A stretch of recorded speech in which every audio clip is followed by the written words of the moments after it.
c'est un âge qui, du point de vue des changements sociétaux aujourd'hui, semble à la fois grignoté par une adolescence interminable et de l'autre côté semble aussi grignoté par une vieillesse qui a pris des formes extrêmement diversifiées et extrêmement changeantes.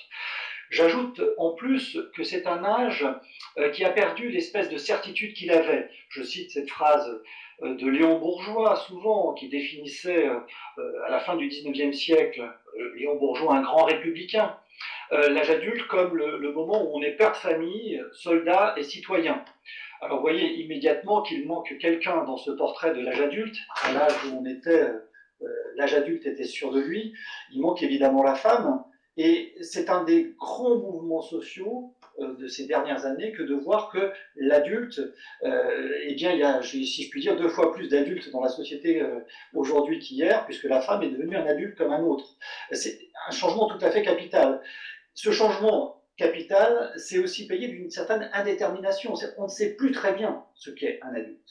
On ne sait plus très bien, et même pour nous d'ailleurs, on voit peut-être bien à quel moment on est devenu adulte. Posons la question dans notre entourage, mais on a toujours le sentiment de ne pas l'être complètement.